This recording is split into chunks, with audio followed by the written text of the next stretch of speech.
खुशामदीद, आदाब, good morning, अस्सलाम वालेकुम। आप सबको हमारी तरफ से वो प्रोग्राम आपने देखना शुरू किया जी सलाम जेके। मैं हूं आपका मेज़बान इशफाक गौहर। सुबह आपके सामने आए हैं तो कोशिश करेंगे आपको हर खबर से बाखबर करें, खबर तह तक बताएं। न सिर्फ जम्मू कश्मीर के मौसम के मिजाज से शुरू करते सियासी मिजाज तक हम आपको खबर बताएंगे। साल अपने अख्तिताम की ओर है, अस्करी महाज पर किस तरीके से साल निकला है, चंद अहम बातें आपके साथ शेयर करेंगे। बिजली की जो आंख मिचोली और बिजली का जो बहरान है, इस पर सूरत हाल क्या कुछ है, क्या वाकई तौर पर हम डेफिसिट में हैं या सूरत हाल को किसी और अंदाजे में भी देखना है, इस पर भी आज गुफ्तगू करेंगे। मुझे उम्मीद है कि आप पूरा 10 बजे तक हमारा साथ देंगे इस ट्रांसमिशन में, और न सिर्फ टीवी पर आप हमें देखेंगे बल्कि अगर आप बैरून रियासत, बैरून मुल्क या सफर कर रहे हैं तो आप हमारे साथ मुसलसल तमाम ट्रांसमिशन देख सकते हैं। फेसबुक, यूट्यूब, ट्विटर, इंस्टाग्राम और हमारी ऑफिशियल वेबसाइट www.gulistanews.in पर, जहां खबर, तज्जिया और तबसरा आपको हर पल देखने को मिलता है। मुझे उम्मीद है कि वहां पर जो दो तरफा हमारी बातचीत रहती है, यानी आपकी तरफ से जो वीडियोस, जो बातें, जो खबर हम तक आती है उसे हम एनालाइज करके अपनी खबरों में एक जगह दे ही देते हैं, और जो तनकीद आपकी तरफ से होता है हमारे प्रोग्रामों, पॉलिसियों को लेकर, उस पर भी आप अपनी खुलकर बात रखिएगा। आज भी चंद फोन कॉल्स को शामिल प्रोग्राम करेंगे, आखिरी 10 मिनट आपके साथ हम देंगे। मेहमान भी हमारे साथ ज्वाइन करेगा, लेकिन प्रोग्राम के पहले पड़ाव पर फटाफट से आते हैं और सबसे पहले हिस्ट्री की किताब को खंगालते और देखते हैं कि आज माजी में क्या कुछ हो चुका है। अहम तरीन वाक़ात में से चंद वाक़ात आपके सामने रखेंगे। मेरे साथी आसिफ रशीद इस वक्त स्टूडियो में मौजूद है। प्रोग्राम का आगाज हिस्ट्री ऑफ द डे के साथ।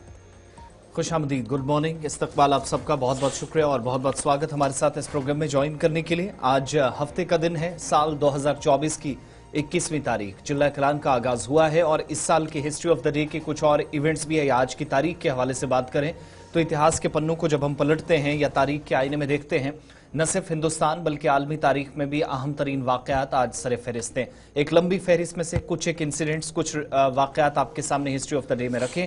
शुरुआत आज के दिन के साथ, अंग्रेजी कैलेंडर के मुताबिक या ग्रेगोरियन कैलेंडर के मुताबिक 21 दिसंबर को 1910 में इंग्लैंड में हिल्टन में एक कोयला कान के अंदर धमाका हुआ और मौके पर 344 मजदूरों ने अपनी जान गंवा दी। साल 1923 दिन आज का नेपाल आजाद मुल्क बना और आज यौम आजादी के मौके पर नेपाल को दुनिया भर से पैगामात मौसूल हो रहे हैं और हिंदुस्तान भी नेक ख्वाहिशात का इजहार आज सुबह सुबह से कर रहा है। 1937 में रंगीन तस्वीर और बाआवाज पहली cartoon film Disney snow white release की गई। 1937 तारीख 21 दिसंबर की आती है। आज ही का वो दिन था जब 1941 में जर्मनी की एक आबदोज करके आग हुई। 567 अफराद ने इसमें जान गंवा दी और तमाम के तमाम लोग, जिसमें क्रू मेंबर्स भी थे। 1941 का ये वो वाकया जब दूसरी जंग अजीम चल रही थी और कई लोग जान बचाकर दाएं बाएं भागने की कोशिश कर रहे थे। 1946 में जुनूबी जापान में तबाहकुन ज़ल्ज़ला आया। 1036 लोगों ने सरकारी रिपोर्ट्स के मुताबिक अपनी जान गंवाई और 36,000 लोग जख्मी हुए। दीगर कई लोग जो एक इलाका छोड़कर दूसरे में पहुंचे। इतना तबाहकुन ये ज़ल्ज़ला 1946 का रहा। इसके 3 बरस बाद 1949 में पुर्तगाली हुक्मरानों ने इंडोनेशिया को खुद मुख्तार मुल्क होने का ऐलान किया और यहाँ कब्जा मुकम्मल तौर पर खत्म होगा। इस अनाउंसमेंट के साथ 1949 में तमाम जो पोर्चुगीज थे उन्होंने इंडोनेशिया को छोड़ दिया। 1952 में सैफुद्दीन किचलू उस सोवियत यूनियन का लेलन अमन इनाम पाने वाले पहले हिंदुस्तानी बने। सोवियत यूनियन जो उस वक्त थी, यूएसएसआर जिसको आप कहते थे, 1952 में सैफुद्दीन किचलू इसका हिस्सा थे। लेनिन अमन इनाम जिसको आप कहते हैं, वो अवार्ड पाने वाले वो पहले हिंदुस्तानी बने थे 21 दिसंबर साल 1952 में। साल 1955 दिन आज का दूसरा बैनुल-अक़वामी फिल्म फेयर अवार्ड, जिसमें मिर्जा गालिब को सबसे बेहतरीन फिल्म का इनाम आज के दिन दिया गया। 1788 मुगल हुक्मरान गुलाम कादिर को सिंधिया फौज ने पकड़कर कत्ल किया और गुलाम कादिर पर इल्जामात थे कि उसकी फौज ने जुल्म और तशद्दुद की इंतहा कर दी थी। शहरियों पर तशद्दुद और लोगों को बगैर मुकदमों में जेलों में भेजना, उन्हें फांसी पर लटकाना, इस तरह के संगीन मुकदमे गुलाम कादिर पर लगे थे। साल 1974 में आबदोज को तरबियत देने वाली INS सितुएन विशाखापट्टनम के अंदर शुरू हुई। आज के दिन 2007 में सोनिया गांधी और शाहरुख खान को अमेरिकी जरीदे न्यूज वीक की 50 बासर शख्सियात में शामिल किया गया। आज से तकरीबन 18 बरस कबल सोनिया गांधी और शाहरुख खान को जगह मिली अमेरिका के जरीदे में न्यूज वीक के अंदर। 50 बासर लोगों में इनको जिम्मेदारी बल्कि शामिल किया गया और 1973 में अरब इजराइल तनाज़ा हल कर लिया गया। जिनीवा कॉन्फ्रेंस का आगाज आज के दिन हुआ और यहीं से शुरुआत हुई अरब और इजराइल के दरमियान रास्ते निकालने की कोशिश। लेकिन वो जो इजराइल और फलस्तीन के दरमियान चलता रहा उस पर कोई ज्यादा बात नहीं बन सकी और इस तरीके से ये बड़े इवेंट्स जो आपके सामने हिस्ट्री ऑफ द डे में हमने रखे हैं। यहां से आगे बढ़ेंगे। आज बैनुल अक़वामी इवेंट्स भी हैं, खबरें हैं, उनकी तरफ हमने जाना है। आप सब हमारे साथ रहेंगे। आपके इलाकों में सूरत हाल क्या है जरूर अपडेट कीजिएगा। जब आखिर में कॉल्स की तरफ चलेंगे, हमारे साथ मेहमान भी ज्वाइन करेंगे, तो कॉलिंग वाले स्पेशल सेगमेंट में जरूर अपनी बात रखिएगा और बताइएगा कि आपके दाएं बाएं सूरत हाल क्या है, मौसम के एतबार से या फिर कुछ और मामला हैं। लेकिन उससे पहले खबरों की तरफ। और आज शुरुआत जब बड़े इवेंट्स की 21 दिसंबर की हो रही थी, तो तारीखी एतबार से आज का दिन मोस्ट इंपॉर्टेंट है या मौसम के हवाले से। और सबसे पहले आज जम्मू कश्मीर की खबरों से शुरुआत 21 दिसंबर को। बिल्कुल खबर का आगाज करते हैं जी 21 दिसंबर को मौसम के मिजाज से, क्योंकि जम्मू कश्मीर के जाविये से जब आप देखेंगे तो आज से बाज़ाब्ता तौर पर रिवायती चिलई कलान ने दस्तक दे दी है। और चिलई कलान का आज पहला दिन था। रात 12 बजे चिलई कलान ने जब दस्तक दी तो मनफी दर्जा हरारत के बीच पूरे शहर और गांव को थर्राया। बड़ी खबर कि चिलई कलान का पहला दिन और रात इंतहाई सर्द तरीन गुजर चुकी है।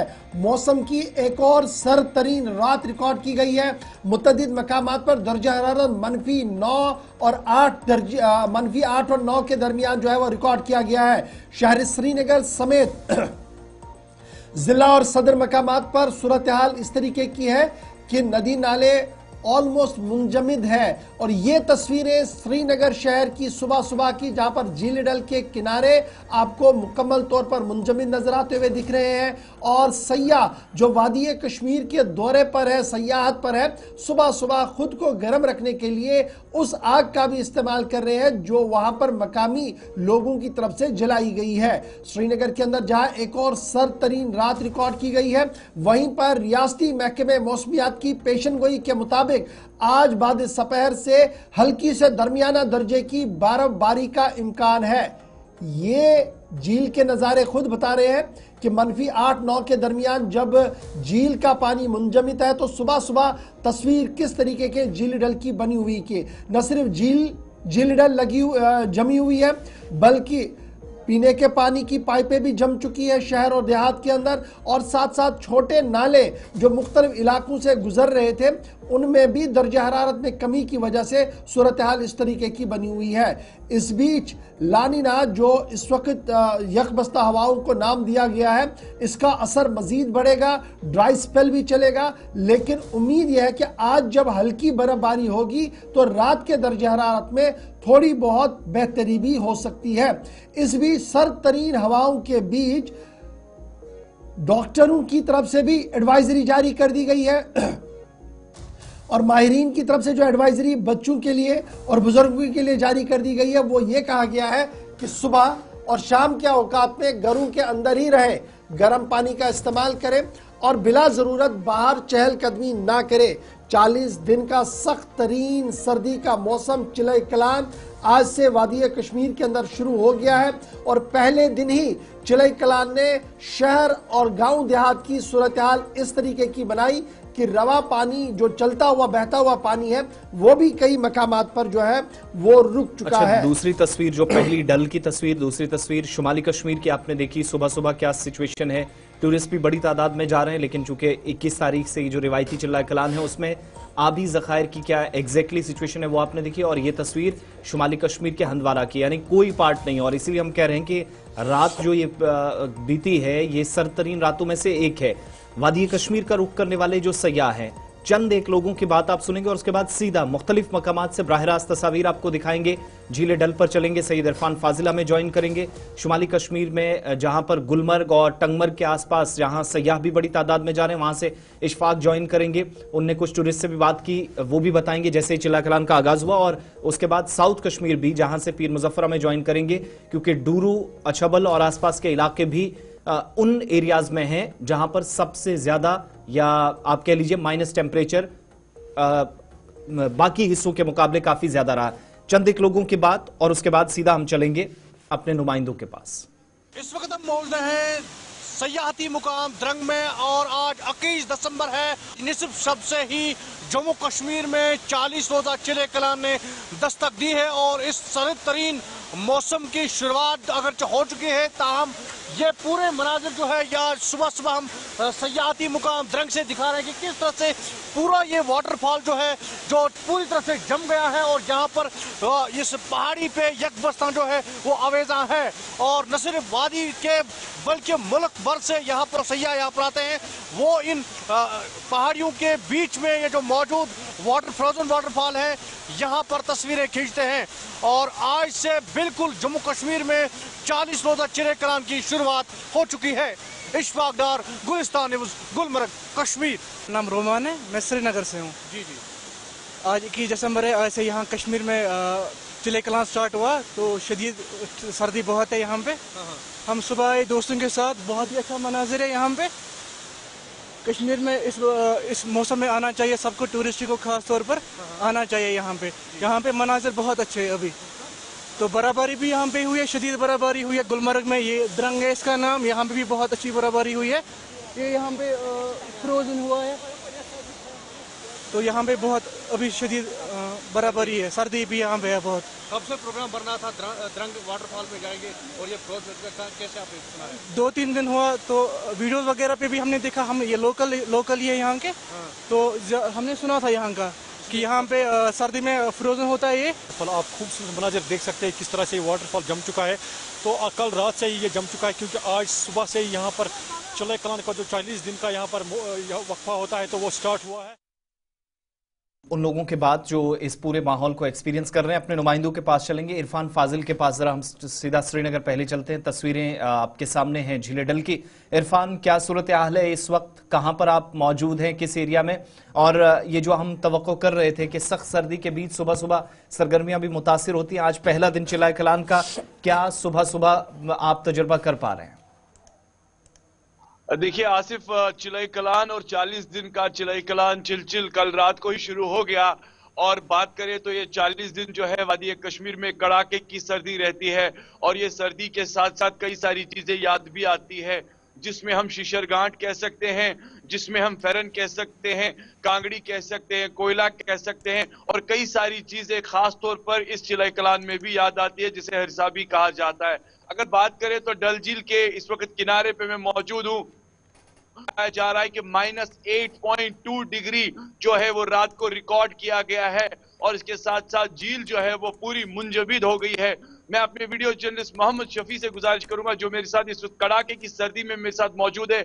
आप देख सकते हैं कि झील की हालत क्या है, बहुत ही ज्यादा मुंजमिद। और यहाँ पर जो है सुबह सुबह शिकारा वाले जो है शिकारा लेकर चल पड़े हैं, जो कि जी हाँ इस फ्रोजन एटमॉस्फेयर को क्रश कर रहे हैं। यानी शिकारा चलने के लिए जो है पहले आप इस आइस को ब्रेक करना पड़ता है, उसके बाद जो है आप धीरे धीरे आगे जा सकते हैं। क्योंकि सिचुएशनली अगर मैं बात करूं तो वादी कश्मीर में चिलई कलान ने तो दस्तक दी, मगर साथ ही साथ जी हाँ इन सारी चीजों को भी फेस करना पड़ता है।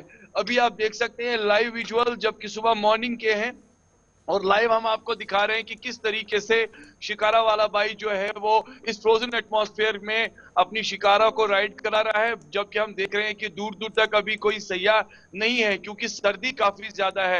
रात भर सर्दी भी रही है, और इसके साथ साथ कई सारी नदी नाले झीलें जो है वो मुंजमिद हो गई है।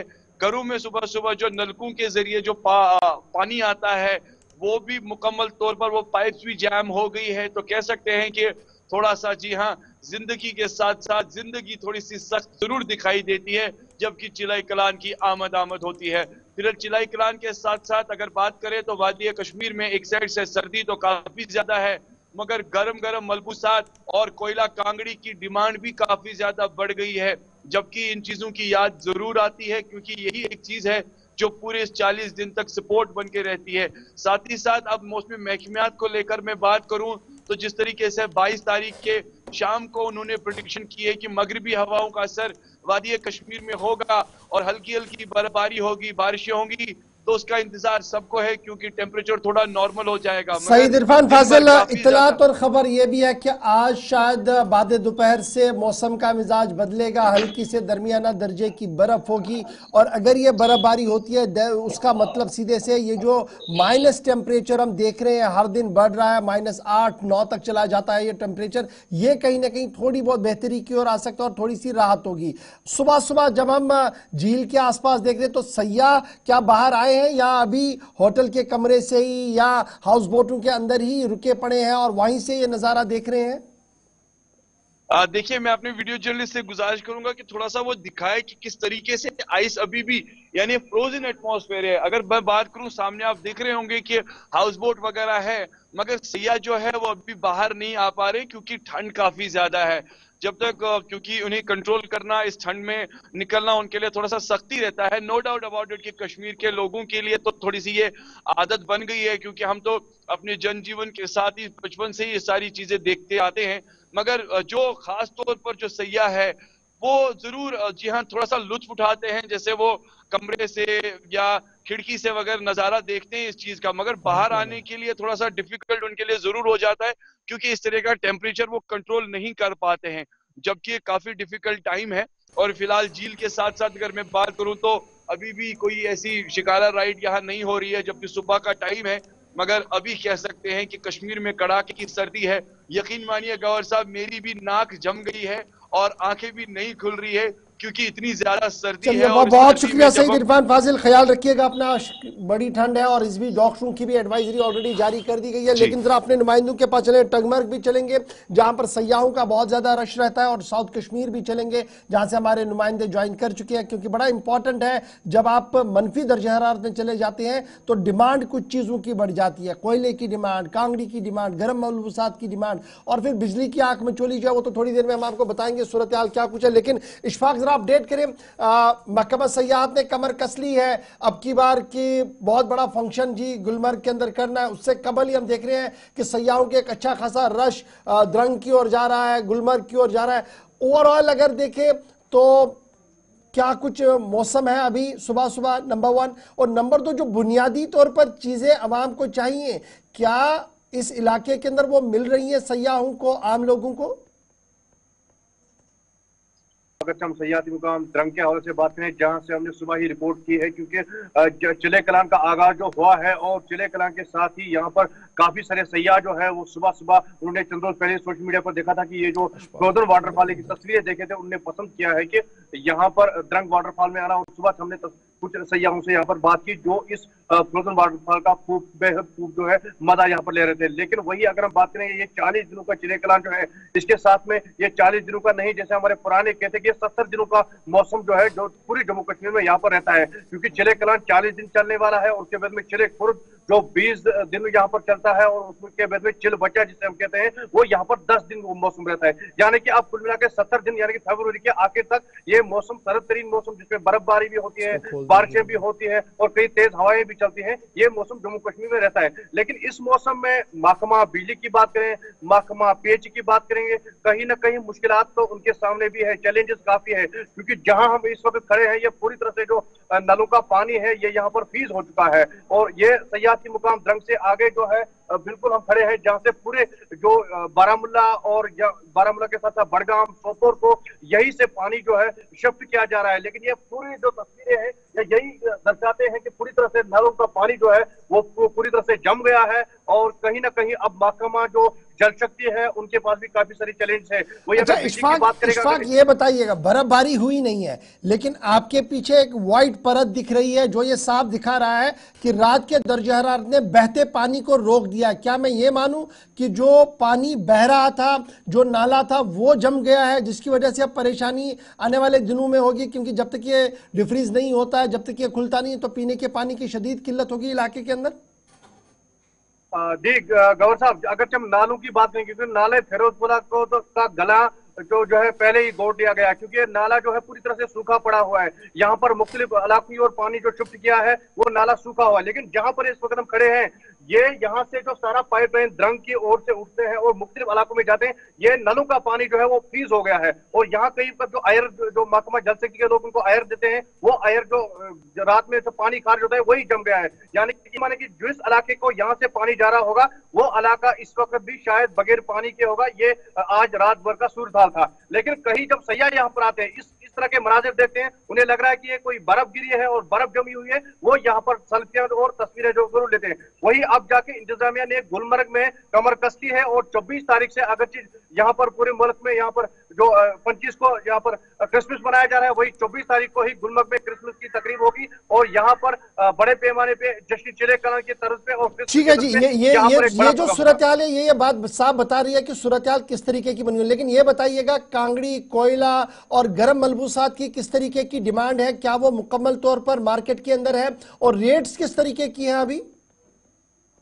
बिल्कुल, अगर हम बालाई इलाकों की बात करेंगे गौर साहब, क्योंकि टंगमर्ग के जो पहाड़ी इलाके हैं यहाँ पर पहले ही लोग तैयारियां करते थे, क्योंकि अब बहुत ही कम देखने को मिलता है कि यहाँ पर घरेलू तर्ज पे जो कांगड़ियां बनाते थे, घर में कांगड़ियां बनाते, वो कोयला जमा करते थे, वो यहाँ पर अब देखने को नहीं मिल रहा, क्योंकि अब बाजार से ही सारा कुछ आया है। अब दिन ब दिन जो टेक्नोलॉजी बढ़ गई है, लोग जो है सारा कुछ बाजार से ही लेना पसंद करते हैं। घर में कम ही लोग इस तरह का इस्तेमाल। लेकिन आज कल ही हमने देखा कि जिस तरह से टंगमर्ग बाजार में बहुत सारे लोग जो है वो कांगड़ियां लेते थे, क्योंकि जिस तरह से सर्दी का और बिजली की कटौती जो जिस तरह से है, उस हवाले से कहीं ना कहीं अब महकमा भी लग रहा है कि महकमा ने ग्राउंड पे कहीं काम किए हैं और ये रेट जो है जो नरकनामे अभी है, चाहे वो सब्जियों की बात करें, क्योंकि कुछ दालें जो है, सब्जियां जो है, उन पर अभी नजर बनाई हुए महकमा और कोशिश कर रहे हैं कि लोगों को इस चिले कलान में सर्द तरीन मौसम में कोई मुश्किलात पेश न हो। बहुत शुक्रिया इशफाक हमारे साथ ज्वाइन करने के लिए। हमारे साथ इस वक्त पीर मुजफ्फर भी ज्वाइन किया। साउथ कश्मीर चलते हैं, शोपियां के अंदर, कुकरनाग के अंदर और पुलवामा के अंदर भी जहां पर 7 से 8 माइनस टेम्परेचर जाते हुए या इससे ज्यादा भी हमने देखा। थोड़ी देर में डेटा आएगा तो आज का भी पता चलेगा। सूरत हाल यहां पर भी लगभग सेम ही रही है। पीर मुजफ्फर, क्या सिचुएशन इस वक्त मुख्तलिफ इलाकों के अंदर जो हम देख रहे हैं, क्या सेम ही है? और ये आबी ज़खायर का मुंजमद होना, चिल्ला कलान का पहला दिन, क्या सरगर्मियां सुबह सुबह है? बिल्कुल, आज मैं बता दूं, जैसा कि रिवायती 40 रोज का बादशाह यानी कि चिल्ला कलान बिल्कुल वारिद देर रात ही हुआ है और आज पहले दिन ही चिल्ला कलान की जो कड़े तेवर है, हर एक को मजबूर किया है कि आज अपनी ही घरों में रहे। वो बिल्कुल इस वक्त पे जब आपके साथ बात कर रहा हूँ, मुश्किल से मैं यहाँ पे खड़ा हूँ, क्योंकि काफी ठंड है और ठंड की जो लहर है उसमें शिद्दत काफी हमें देखने को मिल रही है। वही हमने सुबह देखा कि जितने भी छोटे हो या बड़े आबी ज़खायर आज बिल्कुल मुंजमद हो चुके हैं और जो रोजमर्रा के जो नल वो भी बिल्कुल जम चुके हैं। कहीं ना कहीं जो वेव है, उस वेव ने आज हाहाकार मचाई है। इसके साथ साथ अगर हम अछाबल, शांगस, कुकरनाग, डूरू ऊपर वाले इलाकों की बात करें तो वहां पे इस 40 रोज के जो ये बादशाह इसने जो अपने कदम कश्मीर में रखे हैं, जो ही आज ये वारिद हुआ तो अपने पुराने तेवर ने फिर एक बार यहाँ पे हमें दिखाए। कहीं नहीं कांगड़ी की जरूरत पड़ी, फरन की जरूरत पड़ी, टोपी की जरूरत पड़ी और कुल मिलाकर अब देखना यह है कि जो आज पहला दिन होगा, क्या ये पहला दिन इस प्रकार का होगा जिस तरह इस वक्त हम देख रहे हैं। रात का टेम्परेचर बिल्कुल आसिफ में बता दूं, जैसा कि अभी हमारे कुछ और जो बुलेग बता रहे थे, माइनस टेम्परेचर यहाँ पर भी लगभग 6-7 लाख में आज इस तरह डूरू या कुकरनाग कुल मिलाकर जितने भी एरियाज है वहां पे जो शिद्दत है सर्दी की वो बढ़ गई है और बिल्कुल लोग इस वक्त परेशान हो चुके हैं। अब यही ऊपर वाले से दुआ की जाए, जैसे कि महकमे मुस्लिम ये कहना है कि आज बाद दोपहर कहीं न कहीं मौसम करवट ले सकता है और जिस तरह से यहाँ पे ड्राइनेस से खासकर अगर मैं बता दूं आए रोज एक तो जो हमारे आबी ज़खायर वो भी सुकड़ते जा रहे हैं। अब बचा कुछ खर्च तो, लेकिन उसमें जो इस वक्त जम चुके हैं, खासकर अगर हम अपने यहाँ चश्मों की बात करें। इसके साथ साथ आपको पता है जो ही ये 40 रोज का बादशाह यहाँ पे शुरू होता है तो पानी के हवाले से भी मुश्किलात आती हैं। पीर मुजफ्फर, बहुत बहुत शुक्रिया हमारे साथ साउथ कश्मीर से ज्वाइन करने के लिए। मुख्तलिफ इलाकों के अंदर सूरत हाल एक जैसी। प्रोग्राम के आखिर में जरूर आपको आज रात का जो दर्जा हरारत है वो बताएंगे, लेकिन इन सर्द तरीन रातों के बीच बाद दोपहर थोड़ी सी राहत मिल सकती है अगर हल्की सी बर्फबारी जिसकी पेशनगोई महकमा मौसमियात ने की है शायद मुख्तलिफ इलाकों के अंदर नजर आई। दूसरी तरफ राब्ता सड़कें फिसलन की वजह से सुबह सुबह बंद रखी जाती हैं। आमतौर पर जो श्रीनगर और लेह के दरमियान राब्ता है वो भी इस वक्त चूंकि जारी, वहां पर भी ट्रैफिक जारी है, लेकिन सुबह सुबह फिसलन की वजह से और चेन का इस्तेमाल करके गाड़ियों को जाने की इजाजत दी जाती है। सिंथन टॉप, मुगल रोड और राजदान टॉप पर भी इसी तरीके से गाड़ियां चलाई जा रही हैं, लेकिन एहतियात के साथ सफर करें। शायद सर्दी से या कड़ाके की ठंड से आज थोड़ी सी राहत बाद दोपहर मिले अगर मौसम तब्दील होता है। वक्त छोटे से ब्रेक का है, ब्रेक के उस पार वापस लौटेंगे तो बात सरमा के दौरान बिजली की भी करेंगे। मुश्किलात हैं, परेशानियां हैं, अजाले के लिए इकदाम किए गए, लेकिन क्या वजूहात हैं कि दीगर रियासतों और यूटीज के मुकाबले जम्मू कश्मीर के अंदर मुसीबत कम होने के बजाय मुसलसल बढ़ रही है। वक्त छोटे से ब्रेक का, ब्रेक के उस पार मुकम्मल तफसीलात।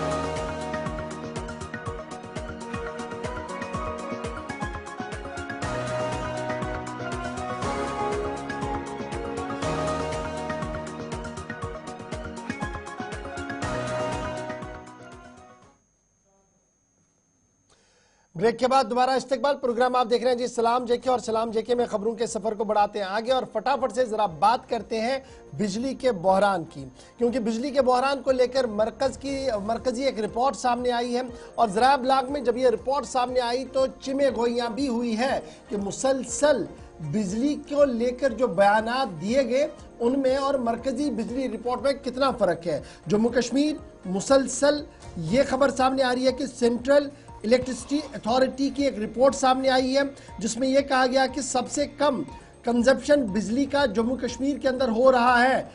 अगर आप जम्मू कश्मीर का मुकाबला उन छोटी रियासतों से करें जिनको लेकर हमारी आसपास की रियासतें हैं उनके साथ देखें तो उसके मुकाबले में सबसे कम बिजली की खपत यहाँ जम्मू कश्मीर के अंदर हो रही है।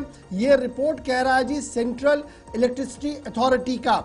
और यही नहीं बल्कि ये भी हवाले से मुशावरत की जाएगी। ये जो प्री बजट कंसल्टेशंस हो रही हैं, इनकी तारीफ ही वज़ीर आला उमर अब्दुल्ला की जानिब से की गई कि आइंदा दिनों में अगर कोई काम इस तरीके से होता है, जिन चीज़ों को लेकर एतराज़ात थे, खासतौर से टैक्स के मामलात, और कल ही इसी प्रोग्राम में हमने आपको बताया था कि कश्मीरी पश्मीना पर भी जिस तरीके से टैक्स में इजाफा, ये वो छोटी छोटी चीज़ें हैं जिन पर डिस्कस किया जाएगा और आइंदा दिनों में इसके मनफी असरात मुरतब ना हो ये देखा जाएगा।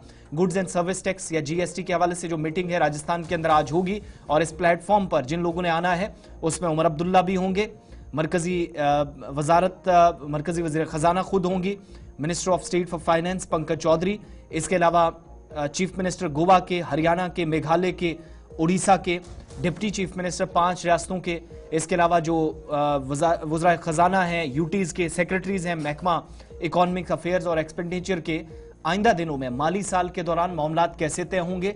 अगर किसी रियासत या किसी यूटी को एतराज़ात हैं टैक्स के हवाले से, कल को जब रिफॉर्म्स होंगी तो उन खदशात को, उन एतराज़ात को दूर करने की भी एक कोशिश होगी। और आज जब मीटिंग होगी तो कल जिन यूटीज़ और स्टेट्स ने जाकर बजट पेश करने हैं उस हवाले से भी कोई मदद लेनी होगी, तो उस ताल्लुक से भी एक अच्छा मौका रियासतों और यूटीज़ के पास है बात करने का।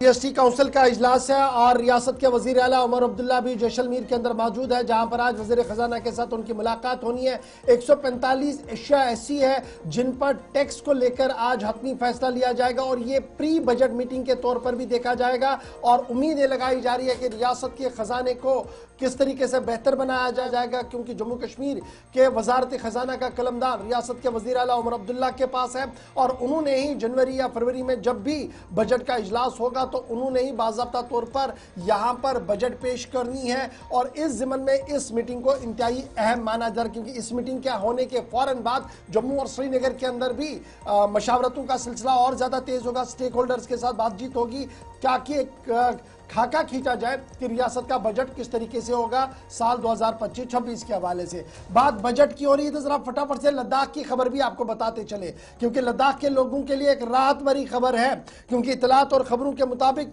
मरकजी वजारत खजाना ने 900 करोड़ से ज्यादा की रकम जो मुंजमद करने का फैसला लिया गया था वो वापस देने का फैसला ले लिया है। मरकजी वजारत खजाना 970 से ज्यादा करोड़ की जो बजटरी का कट हो गया था, बजट में कट हो गया था लद्दाख के, उसको वापस देने का फैसला लिया है, क्योंकि यूटी एडमिनिस्ट्रेशन हिल काउंसिल की लगातार कोशिशें हुई हैं मुख्तलिफ लीडर्स की तरफ से और लेफ्टिनेंट गवर्नर लद्दाख की तरफ से बाज़ाब्ता तौर पर वजारत खजाना वजारत दाखिला के अंदर इस मामले को उठाया गया है और उसके बाद यह फैसला लिया गया कि अब ये जो पैसा कट हो रहा था इसे वापस दिया जाएगा, जिससे यूटी एडमिनिस्ट्रेशन और हिल काउंसिल्स को मजीद फायदा मिल सकता है। और फॉर्मल ऑर्डर जो है ये कुछ दिनों के अंदर अंदर जो है वो देखने को मिल सकता है। याद रखिएगा कैपेक्स बजट के तहत और दीगर बजटों के तहत ये मामला जो है वो इल्तिमा में पड़ा था, क्योंकि पैसा खर्च नहीं हो रहा था और वर्किंग सीजन और दीगर चीजों को देखते हुए ये पैसा वापस लेने का फैसला लिया था, जिसके बाद लद्दाख की जो पॉलिटिकल एडमिनिस्ट्रेशन है और पॉलिटिकल सेटअप है, उन्होंने इस पूरे मामले को दाखिला वजारत के साथ वजारत खजाना के साथ उठाया और अब इतलात ये है कि एक बड़ी राहत लद्दाख को मिल सकती है। 975 करोड़ के आसपास रकूमत जो है वो वापस लद्दाख यूटी को मिल सकती है। मोहम्मद इसाक इस वक्त हमारे साथ है। इसाक, खबर यह है कि लद्दाख के लिए थोड़ी सी राहत मिल सकती है, क्योंकि पिछले दिनों जब हम खबर बता रहे थे तो बजट कट हो रहा था। बजट कट होने का मतलब था सीधे सीधे से फर्क पड़ता तरक्याती मंसूबों पर, लेकिन अब इतला ये है कि मरकजी वजारत खजाना उसी तरीके से बजट को आगे बढ़ाएगी जिस तरीके से माजी में होता था और बहुत जल्दी ऑर्डर आएगा। क्या कुछ खबर डिटेल्स आपके पास है? और यूनियन टेरिटरी के जो अफसरान इस पूरे मामले को देख रहे थे, कितने मुतमईन वो है इस पूरे मामले को लेकर?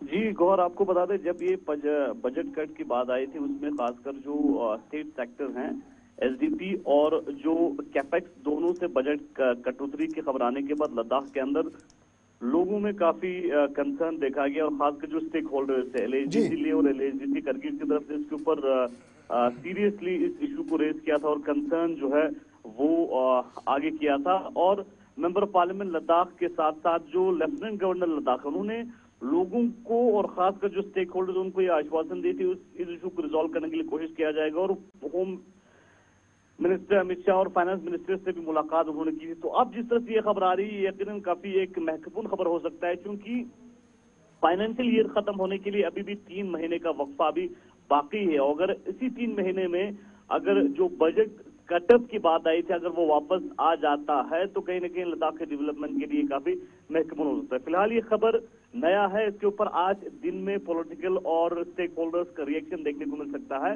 हालांकि लेफ्टिनेंट गवर्नर ने आश्वासन दिया था कि इस बजट कटौती के ऊपर वो यकीनन काम करेंगे और वो दिल्ली भी चले गए थे। वो दिल्ली में जाके मुख्तलिफ जो गवर्नमेंट के ऑफिशियल से मुलाकात की थी और इस इशू को रेज किया था। साथ ही साथ मेंबर ऑफ पार्लियामेंट से जब हमने बात की तो उनका कहना था कि जो बजट का इशू है ये सीरियसली लद्दाख के सभी स्टेक होल्डर्स को लेना चाहिए और इसके ऊपर सभी लद्दाख के अंदर जितने भी स्टेक होल्डर्स जितने भी लोग हैं सबका एक राय था कि लद्दाख को जब इस तरह के बजट मिला है तो फाइनेंशियल ईयर खत्म होने से पहले जब बजट खत्म होता है तो कहीं ना कहीं लद्दाख के डेवलपमेंट के ऊपर असर पड़ सकता है। जी, तो क्या ये जो 936 करोड़ के आसपास पैसा वापस आने का या बहाल करने का मतलब ये है कि अगर कहीं पर तरक्याती मंजरनामा मनफी असरात उस पर मुरतब हुए या इम्पैक्ट कोई पड़ा नेगेटिव, उस पर चीजें बेहतर हो जाएंगी इसमें, या इसमें इजाफे का भी मुतालबा हो सकता है जहां तक वजारत के साथ मुलाकातों की बात है? जी, अगर ये 976 करोड़ जो बजट है अगर वो वापस आ जाता है तो यकीनन लद्दाख के अंदर जो डेवलपमेंटल एक्टिविटीज डेवलपमेंटल वर्क है उस पर काफी बढ़ोतरी हो सकता है। क्योंकि अगर आपको बता दें लद्दाख में एक स्टेट एसडीपी होता है, स्टेट सेक्टर का जो बजट होता है, और दूसरा कैपेक्स होता है। कैपेक्स में एलएचडीसी हैं, खासकर एलएचडीसी लेह और एलएचडीसी करगिल। और जो कैपेक्स का बजट होता है उसमें जो ग्राउंड जीरो पे मुख्तलिफ जो काउंसलर्स हैं वो अपने अपने कॉन्स्टिट्यूंसीज में इस बजट का इस्तेमाल करता है। तो जब ये बजट कटौती हुई 976 के करीब, इसमें से एलएचडीसी ले और एलएचडीसी करगिल से 220 करोड़ के करीब जो बजट है वो कट हो रहा था और 110 करोड़ के करीब हिल काउंसिल दोनों मतलब करगिल से और ले से 110 करोड़ के करीब बजट जो है दोनों साइड से काटा गया। बहुत बहुत शुक्रिया मोहम्मद इसाक हमारे साथ ज्वाइन करने के लिए प्रोग्राम में और मुकम्मल तफसीलात फराहम करने के लिए। ये बजट के हवाले से बात है, लेकिन कुछ ऐसे इलाकों की तरफ भी आपका रुख करवाना जरूरी है जहां पर बजट तो अनाउंस हुआ, रकूमात सरकारी खजाने से खर्च करने का वादा किया गया, काम भी शुरू हुआ, लेकिन वक्त गुजरने के साथ साथ इसी प्रोग्राम में मुतअद्दिद रिपोर्ट्स आपको दिखाई हैं कि सरकारी इमारतें बनाने के लिए या ढांचे को बेहतर बनाने के लिए काम बरसों पहले शुरू हुआ था। हर एक जिले के अंदर तकरीबन यही प्रॉब्लम है और दोनों सूबों से इस तरह की शिकायतें मौसूल होती रहीं। लेकिन एक ऐसा इलाका हमने आज चुना है, राजौरी का, जो एक दूरदराज इलाका है। नुमाइंदगी का मौका डीडीसीज के पास था, लेकिन एक ऐसा निज़ाम जहां पर अवाम की राहत के लिए जो इकदामात सरकारी खजाने से करोड़ रुपए खर्च करके कहा गया कि उठाए गए, वो इकदामात काफ़ी नहीं थे। दौरे हाजिर में 16 सरकारी दफातर जो निजी इमारतों से चल रहे हैं और बल्कि 26 दफातर हैं जो 16 सरकारी इमारतों से चल रहे हैं। सालाना 30 लाख रुपए किराया भी इस सूरत में जाता है, जो मकामी लोग बताते हैं। रेवेन्यू कॉम्प्लेक्स या एक बड़ी इमारत जो यहाँ पर तैयार भी की जा रही थी, बन रही थी, वो भी आधा अधूरा काम इस वक्त परेशानी का सबब बन रहा। और हालत यह है, अब जो पहला मलबा उठाना था, अगर कहीं पर कोई खंडरात में कोई इमारत तब्दील हुई थी, उस जगह नया बनाना था, मंसूबा जो नए सिरे से शुरू किया गया था। अफसोस का मकाम यह है कि आज 2025 जब शुरू होने लगा है तो अहम तरीन इलाकों के अंदर जहां दफातर की जरूरत है वहां पर भी धक्के खाने पर लोग मजबूर हैं। एक काम एक दफ्तर से करेंगे और 8 से 10 किलोमीटर दूसरी जगह जाएंगे, वहां पर दूसरा सिग्नेचर होगा। फॉर्मर मिनिस्टर्स हों, एमएलएज हों, सीनियर ऑफिसर्स हों जो मौजूदा वक्त में भी इंतजामिया में हैं, इन लोगों की तरफ से कई बार संगे बुनियाद भी इन इमारतों का रखा गया। और खासतौर से ये उस जगह की हालत है जहां पर एक कसीर आबादी है थना मंडी के आसपास और राजौरी का रुख न करना पड़े, इसलिए एक फैसला हुआ कि रेवेन्यू कॉम्प्लेक्स यहीं पर बनेगा। लेकिन तमाम इलाकों के अंदर तकरीबन ऐसी सूरत हाल, एक इलाके से सिचुएशन। लोकल्स क्या बताते हैं, एक जरा उनकी बात आपको सुनाते हैं और उसके बाद इलाके के नुमाइंदों से भी जरा जानने की कोशिश करेंगे कि क्या ऐसी मजबूरी रही, परेशानियां रही, ये काम पूरा नहीं हुआ। 26 दफातर 16 अलग अलग मकामात पर चल रहे हैं और ये तमाम निजी इमारतें हैं। मेरी एक मोदबाना गुजारिश है कि मैं आपके माध्यम से बताना चाहता हूं कि 1983 में हमारी थन्ना मंडी में ये जो हमारी तहसील कम्प्लेक्स की बिल्डिंग है ये बनी थी और जितने भी दफातर थे वो सारे इसी के अंदर थे। एक हिसाब का एक मिनी सेक्रेटेरिएट था हमारा थन्ना मंडी के अंदर। बदकिस्मती से ये 2019-18 तक अच्छा काम चलता रहा, अच्छे सिस्टम रहा। अगर कोई भी दूर दराज से लोग, दूर इलाका है ये हमारा थन्ना मंडी का, मंगोटा, शाहदरा, देरा गली तक लंबा इलाका है, वहां से लोग आते थे और पैदल एक ही छत के नीचे सारे दफातर थे और अपना काम करके शाम को घर चले जाते थे।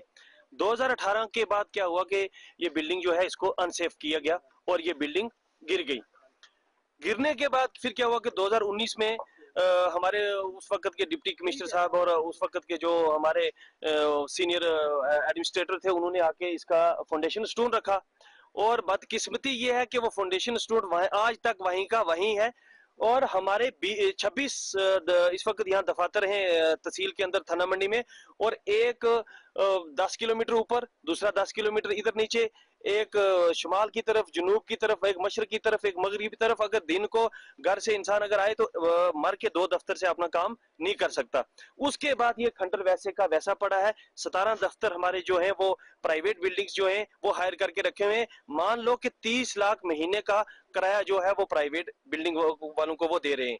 लेकिन 19 के बाद आज 5 साल पूरे होने को हैं इसके, लेकिन हमारी जो तहसील कम्प्लेक्स है वहीं की वहीं, इसके अंदर कबूतर और कुत्ते और बिल्लियां नाचते हैं। मेरी आप लोगों के माध्यम से, एडमिनिस्ट्रेशन से और खासकर इस आज की सरकार से मेरी ये बोधमाना गुजारिश है कि हमारा जो तहसील कम्प्लेक्स थन्ना मंडी है इसकी बिल्डिंग को तैयार किया जाए। इसकी बिल्डिंग को मजीद इस पर जरा बात करेंगे। हमारे साथ इसी इलाके से रुकन असेंबली मुजफ्फर खान साहब इस वक्त ज्वाइन किए हैं और ये जो लोगों की मुश्किलात हैं, ये मसाइल हैं, वो आपने सुन लिए हैं। मुजफ्फर साहब, बहुत बहुत शुक्रिया प्रोग्राम में वक्त देने के लिए, हमारे साथ ज्वाइन करने के लिए। ये एक अवामी मसला जो माजी में भी हमने देखा और परेशानियां आज भी हैं, क्या ऐसी मुसीबत है, क्या परेशानी है कि ये लाखों रुपए खर्च करने के बजाय अगर शायद किराए की सूरत में जो जाते हैं वो यहाँ इन प्रोजेक्ट्स पर या इस मंसूबे पर इस्तेमाल होते तो शायद ये दफातर बन गए होते। क्या हल है इसका? इसमें कोई दो राय नहीं है कि दफातर की बुरी हालत है, फुकदान है वहाँ, गवर्नमेंट बिल्डिंग्स, और सबसे बड़ी बात यह है कि हाइड अकोमोडेशन में गवर्नमेंट ऑफिस जो है वो फंक्शन कर रहे हैं जी। और जिस तरह किसी नौजवान ने अभी बताया, उन्होंने सही फरमाया कि एक दफ्तर कहीं है तो दूसरा कहीं है। अगर PMAY के आपको वो NOC लेने हैं, जो कंडीशंस रखी हैं, हालांकि मैंने मिनिस्टर साहब से भी बात की कि ये कंडीशंस जो हैं इसका मतलब ये है कि PMAY में आप नया कोई आप केस ले ही नहीं सकते हो। ये कंडीशंस कोई भी आदमी 6 महीने साल में इकट्ठा कर ही नहीं सकता है। 12 दफातर से आपको जाकर वो NOC लेनी है जो, तो वो NOC तो साल लग जाएगा 12 दफ्तर से निकलने के लिए। तो ये मैंने पिछले दिनों भी यहाँ के जो इंजीनियर हैं, मैंने उनको रिक्वेस्ट की थी कि मुझे एक DPR बना के तैयार करो। मैं गवर्नमेंट के साथ भी टेकअप करूंगा कि वहाँ एक एडमिनिस्ट्रेटिव कम्प्लेक्स बने, छोटा सा। जगह हमारे पास है, जो इस वक्त कम्प्लेक्स की जहाँ बना हुआ है वहाँ जगह मौजूद है। तो मैं लगा हूँ इसके पीछे, इसमें कोई शक नहीं कि इसकी तरफ किसी ने तवज्जो नहीं दी। बहुत सारे और भी दीगर मसाइल हैं, लेकिन ये एक उन मसाइल में से एक बड़ा मसला जो है कि हमारे वहाँ दफातर के लिए जगह होने के बावजूद हमारे पास कोई एडमिनिस्ट्रेटिव कम्प्लेक्स आज तक नहीं बना है। स्टोन लेइंग की जहाँ बात है, इसमें शक नहीं कि कभी किसी ने कहीं स्टोन लेइंग फाउंडेशन की वो सेरेमनी की थी जी, नाम लिखा था, खबरों में आ गया, फिर उसके बाद उस पर कुछ कार्रवाई हुई नहीं। तो मैंने एक वहाँ के इंजीनियर साहब को रिक्वेस्ट की है पिछले दिनों कि मुझे वहाँ का DPR तैयार करके मुझे दिया जाए, ताकि मैं गवर्नमेंट से टेकअप करूं और मैं कोशिश करूंगा कि मेरे ही दौर में, मेरे ही टेन्योर में अल्लाह करे कि वहाँ एक एडमिनिस्ट्रेटिव कम्प्लेक्स जिसमें एक ही छत के नीचे सारे अफसरान बैठ सके।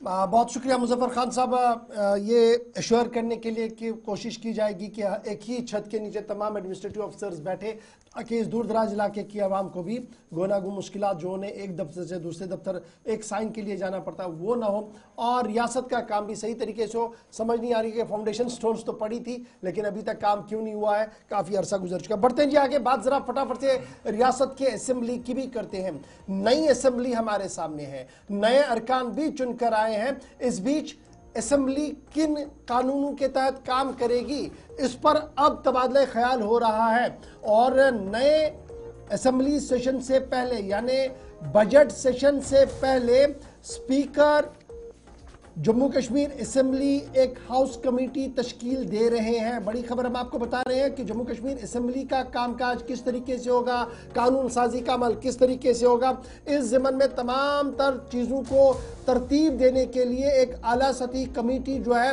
वो रियासत असेंबली के स्पीकर की निगरानी में बनाई जा सकती है। और इस कमेटी को काम दिया जाएगा कि वो प्रोसीजर किस तरीके से होगा, रूल ऑफ प्रोसीजर असेंबली का क्या कुछ होगा, उन्हें बनाए। और इस कमेटी के अंदर जहां तमाम सियासी जमातों के सीनियर लीडर्स को जगह दी जाएगी, वहीं पर यह कोशिश की जाएगी कि नए कानूनों को उस तरीके से बनाया जाए ताकि कानून साजी के दौरान कोई मुश्किल ना हो। मौजूदा स्पीकर जम्मू कश्मीर असेंबली अब्दुल रहीम राथर, जो सीनियर मोस्ट मेंबर है, खुद 5-6 बार MLA रह चुके हैं, वजारत खजाना का ओहदा भी संभाला है, 9 बार वो यहाँ से चुनकर भी आए हैं। हाउस कमेटी बनाने जा रहे हैं और इस हाउस कमेटी को ये काम सौंपा गया है कि वो असेंबली के रूल ऑफ प्रोसीजर को तरतीब दें। और इस ज़िम्मन में जो रिऑर्गेनाइजेशन एक्ट है, रिऑर्गेनाइजेशन एक्ट 2019, उसकी सेक्शन 46 का इतलाक किया जा रहा है ताकि रूल्स बनाए जाए, रेगुलेशंस बनाए जाए उस सेशन से पहले, जब बजट सेशन फरवरी के अंदर होगा। तो उससे पहले ये कहा जा रहा है कि जनाब ये तमाम तैयारियां मुकम्मल की जाए। और माना जा रहा है कि बहुत जल्द एक हाउस कमेटी बनाई जाएगी, असेंबली के अंदर ये बनाई जाएगी जो असेंबली के कामकाज को कैसे करना है, किस तरीके से आगे बढ़ाना है, क्या कुछ करना है, उस ज़िम्मन में तमाम मेंबरों को एतमाद में लेकर ही ये हाउस कमेटी अपने इख्तियारात तरतीब देगी। याद रखिएगा, एक तरफ से हाउस कमेटी का ये बन रहा है कि असेंबली का सेशन है। इससे पहले आपको याद होगा रियासत के वज़ीर आला ने एक और कमेटी का ऐलान भी किया था, कहा था कि बिजनेस प्रोसीजर्स जो होंगे, यानी हुकूमत किन कानूनों के तहत चलेगी, किसके पास कितने इख्तियार होंगे, उसके लिए भी एक कमेटी बनेगी। और इतलात और खबरों के मुताबिक नायब वज़ीर आला की सरबराही में वो कमेटी बहुत जल्द बनेगी, जिसके बाद वो वाले कानून भी हमारे सामने आ सकते हैं। तो छोटा सा ब्रेक होगा जी, यहाँ पर ब्रेक के उस पार आएंगे तो आपको बताएंगे कि मरकजी हुकूमत ने कार्रवाई की है अस्पतालों पर, उन अस्पतालों पर जो सेहत स्कीम के कार्ड को नहीं मान रहे हैं, कहां पर यह कार्रवाई हुई है वो आपको बताएंगे। आगे बढ़ेंगे तो आपको बताएंगे कि रेल सर्विस अब बहुत दूर नहीं, बिल्कुल पास पास आई है। डेट अनाउंस हुआ है, किसका डेट अनाउंस हुआ है वो भी आपको बताएंगे। और फिर आपको ये बताएंगे अगर आप सयाहत के लिए जाना चाहते हो, स्कीइंग सीखना चाहते हैं, तो अब आपने गुलमर्ग नहीं जाना है, आपके लिए मजीद सेंटर्स खुले हैं सरकार की तरफ से। ये सेंटर्स कहां पर है, छोटे से ब्रेक के बाद आएंगे तो तीनों बड़ी खबरों पर आकर आपके साथ बात करेंगे, छोटे से ब्रेक के फौरन बाद।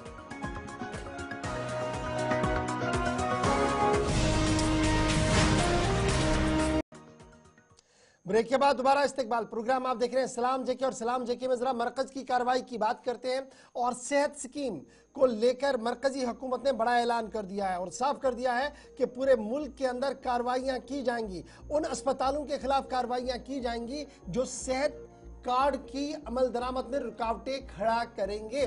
और ये सिर्फ कहा नहीं गया है, बल्कि कल एक तहरीरी सवाल के जवाब में इस बात का भी यकीन दिलाया गया कि कार्रवाई का आगाज कर दिया गया है। बड़ी खबर जो इस वक्त सामने हम रख रहे हैं वो यही है कि मरकजी हुकूमत ने आयुष्मान कार्ड होल्डरों के लिए एक राहत की खबर दे दी है और ये साफ कर दिया कि उन अस्पतालों के खिलाफ कार्रवाई होगी जो आयुष्मान कार्ड के खिलाफ ट्रीटमेंट से इनकार करेंगे। और जम्मू कश्मीर में रवा साल के दौरान 42 ऐसे अस्पताल हैं जिन पर जुर्माने आयद कर दिए गए सिर्फ इसलिए कि उन्होंने आयुष्मान कार्ड, जिसे आप सेहत स्कीम कार्ड कहते हैं, उसको लेने से इनकार किया था।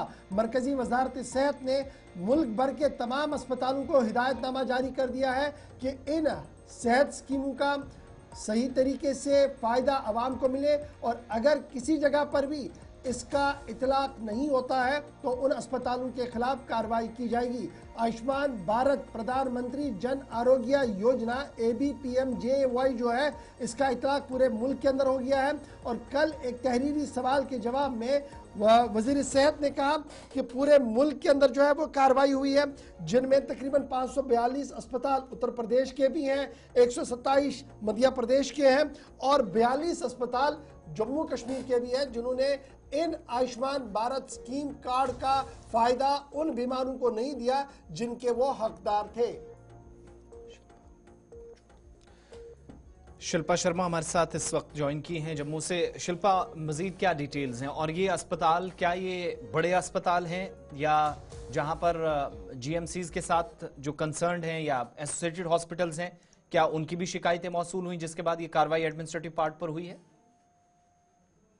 देखिए, जम्मू कश्मीर में जिस प्रकार से 42 के करीब जो है वो प्राइवेट हॉस्पिटल्स हैं जहां पे इन पर जो है वो कार्रवाई की गई है क्योंकि इन्होंने साफ तौर पर इनकार कर दिया गया उन बेनिफिशियरीज को, यानी कि आयुष्मान कार्ड के जो बेनिफिशियरी हैं उन्हें इनकार कर दिया गया, जहां पे करीबन 42 के करीब प्राइवेट हॉस्पिटल्स पे जो है वो कार्रवाई की गई है। देखिए, कई ऐसे प्राइवेट इंस्टीट्यूशन है, कैसे प्राइवेट हॉस्पिटल्स है या फिर नर्सिंग होम है जहां पर जो है वो जो गरीब है उनसे हाई रेट जो है वो वसूला जाता है या फिर मिडिल क्लास वहां पर पहुंचता है तो उनसे हाई रेट जो है वसूला जाता है।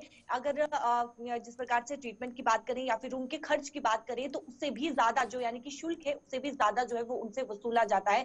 फिलहाल 42 के करीब प्राइवेट हॉस्पिटल्स पे जो है वो कार्रवाई की गई है और हाल ही में आप देखेंगे CM उमर अब्दुल्ला के द्वारा ये भी बयान दिया गया कि कई ऐसे इंस्टीट्यूशन से जो कि बीमारों को, जो इनोसेंट लोग हैं जो बीमार वहां पर पहुंच रहे हैं उन्हें लूट रहे हैं, लेकिन आखिरकार जो है वो इन पर कार्रवाई कौन कर रहा है, कौन जो है वो इन पर कार्रवाई करेगा, जिस प्रकार से इन्हें दूसरा स्थान जो है डॉक्टर्स को दूसरा स्थान दिया जाता है। तो फिलहाल 42 के करीब in hospitals, in private hospitals पे जो है वो कार्रवाई की गई है और आगे भी, क्योंकि केंद्र सरकार के द्वारा ये साफ तौर पर कहा गया था कि जहां पर भी यानी कि आयुष्मान कार्ड प्राइवेट हॉस्पिटल्स में यानी कि कुछ हॉस्पिटल्स ऐसे हैं जहां पे आयुष्मान कार्ड लगेंगे तो जब भी वहां पर जो है बीमार पहुंचता है या फिर मिडिल क्लास वहां पर पहुंचता है, व्यक्ति वहां पर पहुंचता है तो उसे जो है वो टाल मटोल किया जाता है कि यहाँ पर आयुष्मान कार्ड नहीं लग रहा है। ये कहा जाता है कि कोई दिक्कत है, कोई प्रॉब्लम है तो उनको जो है वो इसी रेट पे, यानी कि जो वहां पर रेट फिक्स किया गया है उसी रेट पे जो है वो ऑपरेशन या फिर अपना इलाज जो है वो करवाना होगा। तो इस समय देखिए जो कार्रवाई की गई है, अगर इस प्रकार से आगे भी प्राइवेट हॉस्पिटल्स इनकार करते हैं बेनिफिशियरीज को तो लगातार इसी प्रकार से जो है वो कार्रवाई की जाएगी। बहुत बहुत शुक्रिया तफसीलात फराहम करने के लिए। हमारे साथ शिल्पा ज्वाइन की हुई थी, बता रही थी कि ये 42 अस्पताल जिनमें निजी अस्पताल जो इस वक्त सरे फहरिस्त हैं, इनकार किया गया सरकारी स्कीम से मुस्तफीद लोग हों। बुनियादी मकसद ये था, ये 5 लाख तक का जो हेल्थ इंश्योरेंस था, लेकिन उसके बावजूद भी शिकायतें मौसूल हुई, काम नहीं हो सका और इसके बाद कार्रवाई भी साथ साथ इशफाक डिपार्टमेंट। चलिए जी, हमने मेहमान के पास चला, लेकिन उससे पहले फटाफट से 2 बड़ी अहम बातें आपके साथ हम शेयर करें। एक कि सर्दी का दिन है, बर्फ की आमद है और बर्फ के दौरान फिर बहुत सारे लोग स्कीइंग के लिए जाते थे या स्कीइंग सीखने के लिए जाते हैं। और इस ज़िमन में हमारे पास एक ही मरकज हुआ करता था, वो गुलमर्ग के अंदर था, लेकिन जम्मू कश्मीर इंतजामिया ने एक बड़ा फैसला लिया है और अब की बार जम्मू कश्मीर के अंदर न सिर्फ गुलमर्ग बल्कि 5 मकामात, 5 डेस्टिनेशंस ऐसी रखी है जहां पर आप स्कीइंग कोर्सेज सीख सकते हैं या स्कीइंग कोर्सेज में हिस्सा ले सकते हैं। जम्मू कश्मीर इंतजामिया की तरफ से 5 अलग अलग डेस्टिनेशंस बना दी गई हैं जहां पर यह साफ कर दिया गया है कि रवां साल के दौरान यहां पर कोर्सेज जो है वो चलाए जाएंगे, जिनमें 3 जो है वो सूबा कश्मीर से हैं और 2 जो है वो सूबा जम्मू से नामजद की गई हैं। और इस ज़िमन में तमाम तर तैयारियों को हतमी शक्ल दे दी गई है कि यहां पर यह क्लासेज जो है वो पूरी तौर से शुरू किए जाए। 5 लोकेशन जो आइडेंटिफाई की गई है जम्मू कश्मीर के अंदर जहां पर स्कीइंग कोर्सेज को ऑर्गेनाइज किया जाएगा रवां विंटर्स के दौरान। उनमें सबसे पहले यूसमर्ग, दूध पथरी, सोनमर्ग, ये 3 मकामात ऐसे हैं गुलमर्ग को लेकर जहां पर सबसे पहले ये स्कीइंग चलाई जाएगी। गुलमर्ग तो है ही, उसके अलावा यूसमर्ग, दूध पथरी और सोनमर्ग, और दो जो जम्मू डिवीजन के लगाए गए हैं, एक भद्रवा है और एक पटनी टॉप है जहां पर कोर्सेज चलाए जाएंगे इन 5 मकामात पर। गुलमर्ग है ही, उसके मजीद 5 मकामात पर अब ये स्कीइंग कोर्सेज जो है वो चलाए जाएंगे और इस ज़िमन में इंतजामिया की तरफ से तमाम तैयारियां मुकम्मल कर ली गई है। तो एक रात भरी खबर और लगातार कुछ स्पोर्ट्स एथलीट्स और कुछ बच्चे ये जानना चाहते थे कि गुलमर्ग नहीं जाना चाहते हैं, जम्मू वाले बच्चे भी नहीं जाना चाहते, तो कहां पर जाएं? तो जम्मू के लिए एक राहत की खबर है, भद्रवा और पटनी टॉप यहां पर होस्ट किया जाएगा स्कीइंग कोर्स। और इसी तरीके से अब की बार जो खबर सामने आई है कि यूसमर्ग, दूध पथरी और सोनमर्ग के अंदर भी स्कीइंग कोर्सेज अब की बार कराए जाएंगे। ये एक अच्छी बात और स्कीइंग कोर्स सीखने वाले लोगों के लिए एक बड़ी खबर जो हम आपके सामने इस वक्त रख रहे हैं। फटाफट से जी चलते हैं जी आगे, जरा एक और अहम और बड़ी खबर पर आते हैं और बात रेलवे की करते हैं।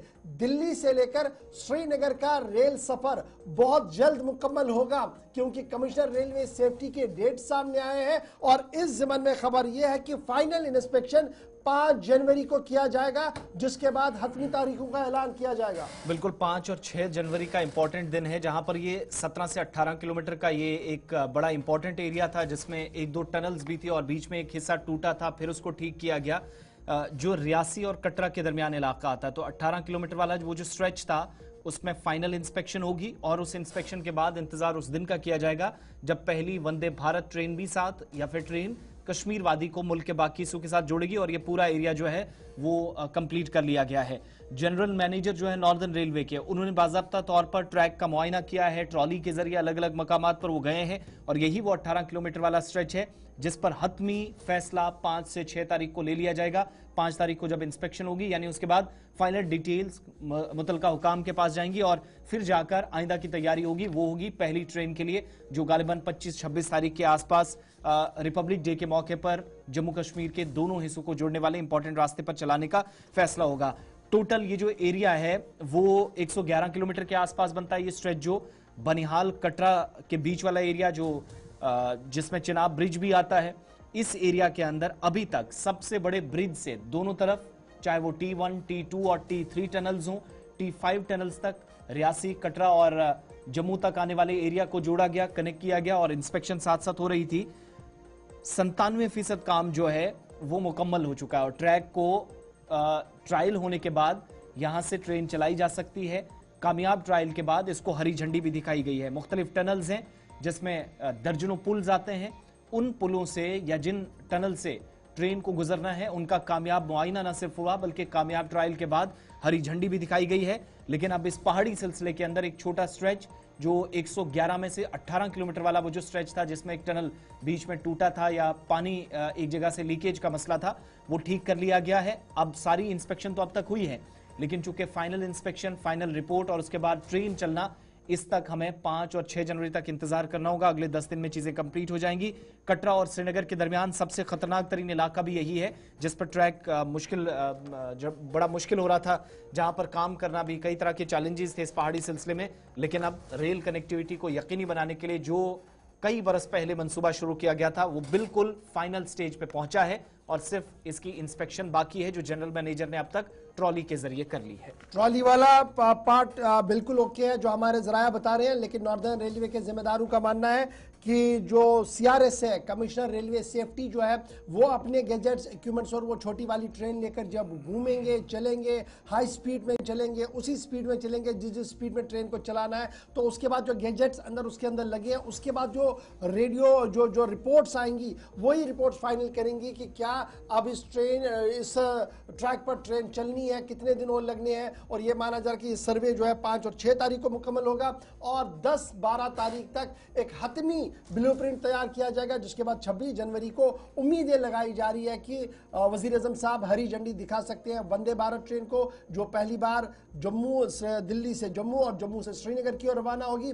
उसके बाद कई और ट्रेन को भी चार्ट किया गया, जिनमें राजधानी है और तुषार मेहता जो दूसरी ट्रेन चलती है वो है, कुछ और ट्रेनें जो है उन्हें एक एक करके फिर श्रीनगर की ओर रवाना करने की बात कही जा रही है। और ये ट्रेनें अब सिर्फ नई दिल्ली से नहीं चलेंगे, बल्कि इतलात और खबरें ये है कि बिहार और मुंबई से भी इन ट्रेनों को श्रीनगर तक लाने का मंसूबा जो है वो तैयार किया जा रहा है। चलिए जनाब, अब चलते हैं जी अपने बड़े प्रोग्राम की ओर, जरा मेहमान के पास चलते हैं और उस मुद्दे पर कि जो हम जुए वाली बात कर रहे हैं। एक ज़माना जुआ बड़ा मायूब समझा जाता था, अब दौरे जदीद में हम आ गए हैं, जदीद हालात हमारे पास है, तो मोबाइल क्लिक पर अब हम जुआ भी खेलते हैं, ऑनलाइन गैम्बलिंग होती है। सरकारी तौर पर ऑनलाइन गैम्बलिंग को 2 हिस्सों में बांट दिया गया है, चांस और स्किल में।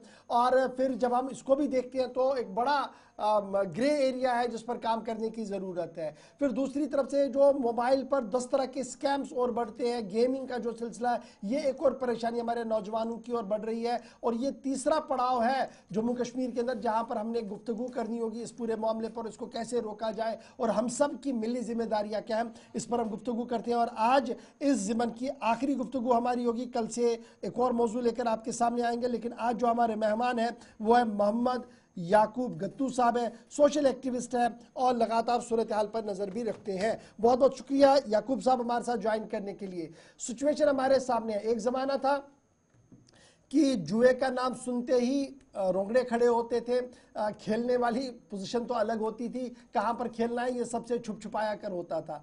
फिर पुलिस अगर कार्रवाई करती तो एक बड़ी जलालत होती थी, पकड़े जाते थे, FIR लगती थी, फोटो आते थे। और फिर मुआशरे में किस तरीके से उस आदमी को देखा जाता था ये हमारे असलाफ ने हमको बताया है और देखा भी है। लेकिन आज के दौर में अब लेटेस्ट गैजेट्स और इक्विपमेंट्स ऐसे हैं कि आप घर बैठे गैम्बलिंग भी करते हैं। सरकार का मानना है कि लीगल भी है और कुछ लोग कह रहे हैं कि जनाब ये तो सिरे से ही कानूनी गलत है, इस पर नए सिरे से बात होनी चाहिए, ये चांस और गेम वाला सिलसिला ही गलत डेफिनेशन में चला गया है। लेकिन जब मैं जम्मू कश्मीर के सोसाइटी के जाविये से देखता हूं, जो ऋषियों, वलियों, मुनियों की सरजमीन है, यहां पर ये बहुत कम था। लेकिन पिछले चंद सालों के दौरान एक बहुत तूफान बदतमीजी खड़ी हो गई है। किस तरीके से इसको हम देखते हैं माशरे में, और क्या वाकई तौर पर हुकूमत पर एक बड़ी जिम्मेदारी है कि वो अब कानून को असर नौ देखे और मामलात को दुरुस्त करने के लिए लॉ एनफोर्समेंट एजेंसियों को मुतहरिक करें?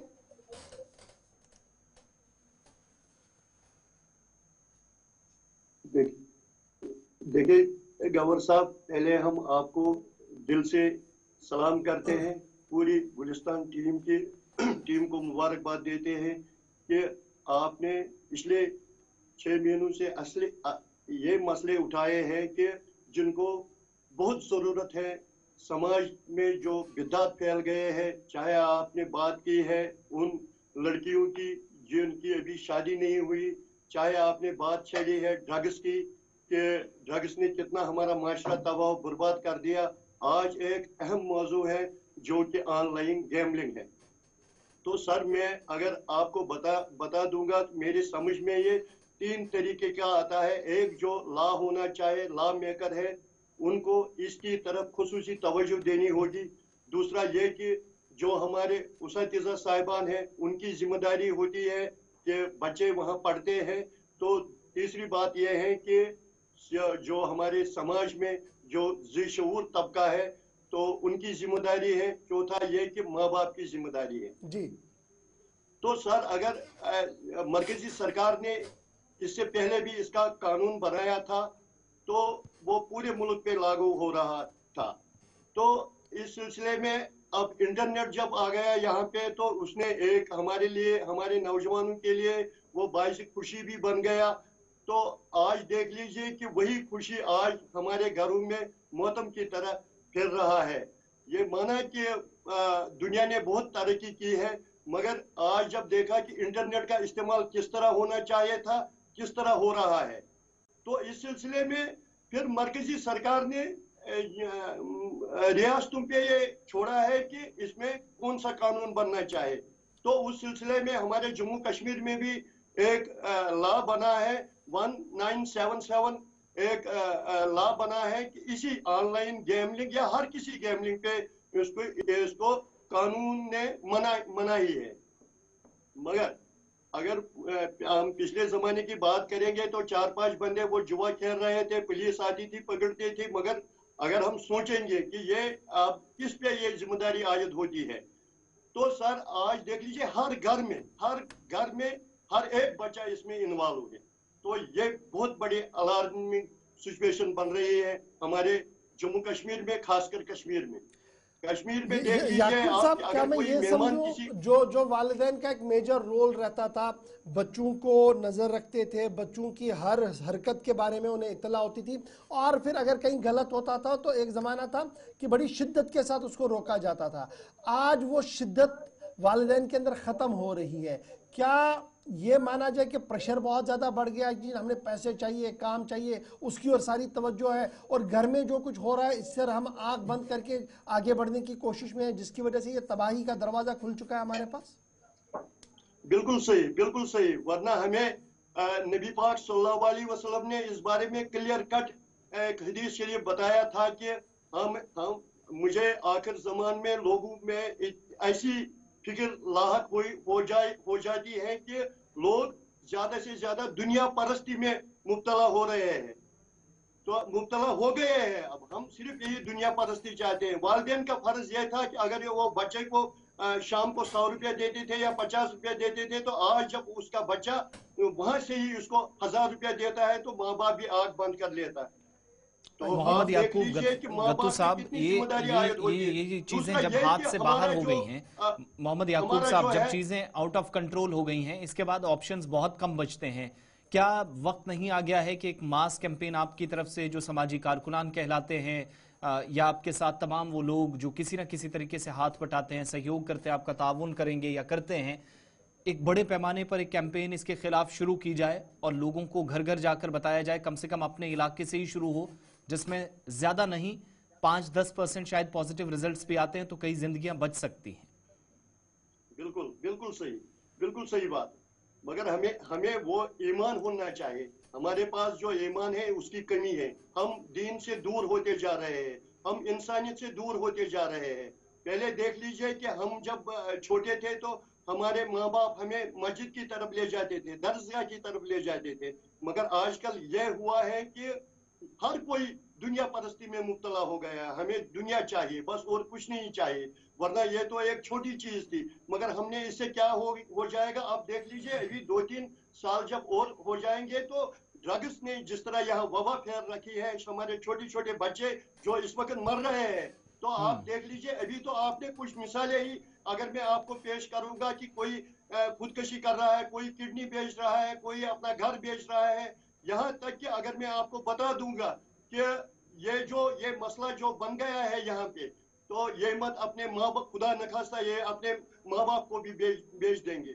चोरियों की बात तो छोड़ दीजिए। आप ये देख लीजिए, अगर आप यहाँ खड़े नहीं होते, मैं फिर भी आपको गुलिस्तान की पूरी टीम को मुबारकबाद देता हूँ कि इस मसले पे जो हल होना चाहिए था, वो हल आपको जो राह गुलिस्तान दिखा रहा है उस पे हमें चलना चाहिए। अगर 10 डिस्ट्रिक्ट की हम बात करेंगे, अगर हजार लोग ही निकलेंगे तब जाके ये रुक जाएगा। अब हम छोड़ेंगे कि कानून पे, कानून घर घर नहीं जा सकता है। आपने देखा है कि हमारे बच्चे सुबह जा रहे हैं, अगर हमारी जो हमने यहाँ शोपियान में जो ड्रग्स के खिलाफ हमने एक मुहिम छेड़ी है, आप देख लीजिए कि आज वो किस हद तक कामयाब हो गए हैं। हमने यही बताया था शोपियान के तवारीखी लाल चौक से, यही लोगों को एक मैसेज दी थी कि अगर शोपियान की आबादी 28,000 है, शोपियान टाउन की मैं बात कर रहा हूँ, तो इसमें 10 लोग या 15 लोग जो ड्रग्स कारोबार करते हैं, वो सारे शोपियान के बच्चों को यरगमाल नहीं बना सकते हैं। इसीलिए हमें, मगर ये तो उससे बड़े पैमाने पर वैसे ही काम करने की जरूरत है। मोहम्मद कर रहा याकूब गत्तू साहब, बहुत बहुत शुक्रिया। समाजी कारकुन है, हमारे साथ ज्वाइन किए हुए थे। इस अहम तरीन और हसास मौजू पर सवाल कुछ संगीन हैं, कुछ ऐसे जिनका शायद जवाब तलाशना इंतहाई मुश्किल भी हो रहा है। वक्त गुजरने के साथ साथ चीजें दुरुस्त हों, इसलिए इस कैंपेन को भी कामयाब न सिर्फ हम बना सकेंगे बल्कि आप लोगों का भी भरपूर ताउन चाहिए। इससे पहले कॉलर्स की तरफ जाएं, हम करगिल से एक खबर आपको बताएंगे, लद्दाख से एक बुरी खबर आ रही है। उसके बाद कॉल करना आप एक एक करके शुरू करें।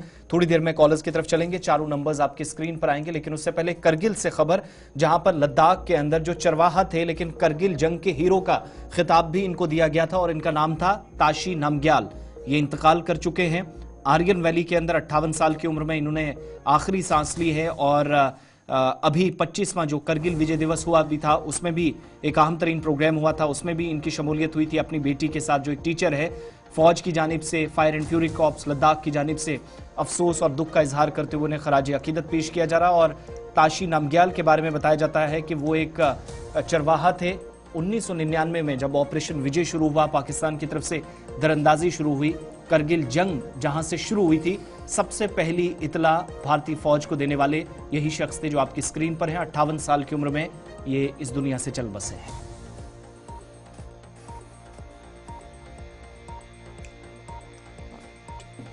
चलिए जनाब, ये तो खबर थी लद्दाख से, जहां पर उस आई विटनेस और उस शख्स की मौत रात देर गई हुई है जिसने सबसे पहले करगिल जंग की दरअंदाजी की खबर फौज को दी थी और आज उन्होंने अपनी आखिरी सांस ले ली है। इधर इतलात के मुताबिक लेफ्टिनेंट गवर्नर लद्दाख समेत कई सियासी रहनुमाओं ने नामग्याल की मौत पर इजहार रंज व गम का भी इजहार किया है। फिलहाल चलते हैं जी कॉलर्स की और आखिर पर आपको रात का मौसम भी बताएंगे, अपडेट भी बताएंगे, चलते चलते आपको वो भी बताएंगे। लेकिन फिलहाल चारों नंबर आपके पास आए हैं। कॉलर जब कॉल करें तो अपना नाम, इलाके का नाम जरूर बताइएगा और जामिया अल्फाज के साथ अपनी बात रखिएगा और कोशिश करें कि टीवी की आवाज़ मुकम्मल तौर पर आप बंद रखें। जिन जिन लोगों ने हमारे साथ गुफ्तगू करनी है, कॉलर पे फोन पे बात करनी है, तो वो टीवी की आवाज़ बंद करिए। पहले कॉलर हमारे साथ है जी। हेलो, अस्सलाम वालेकुम जी वालेकुम अस्सलाम।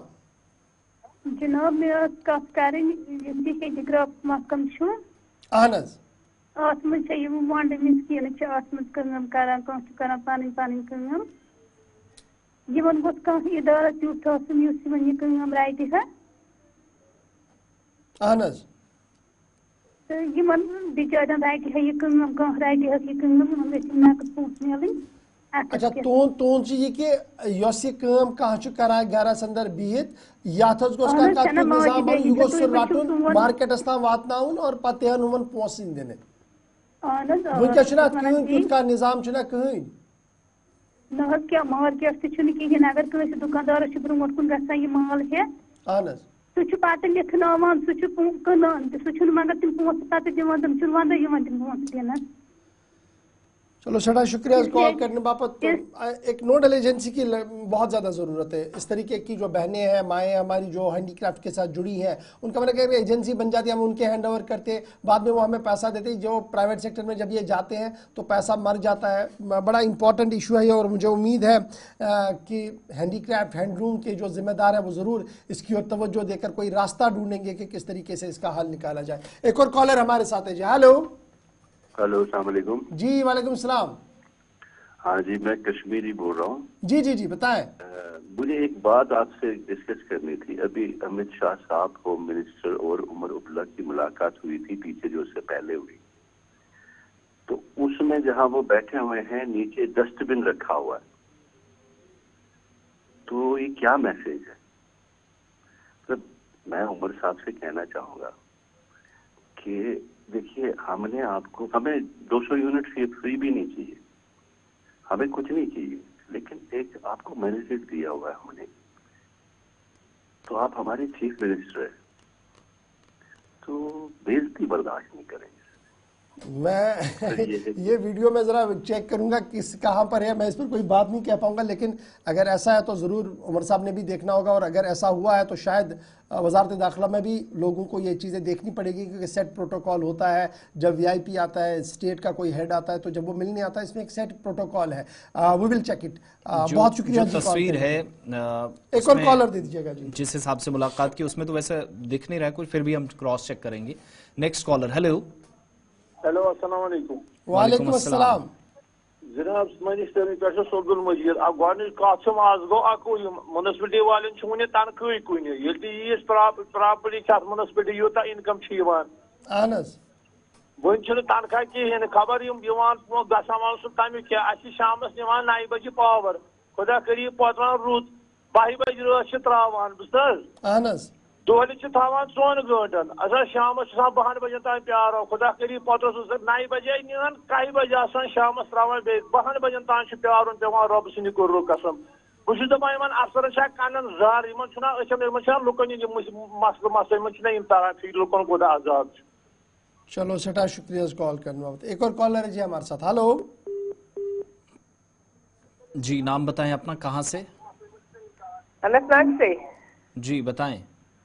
हाँ, कश्मीरी से बात करना है। वन्यू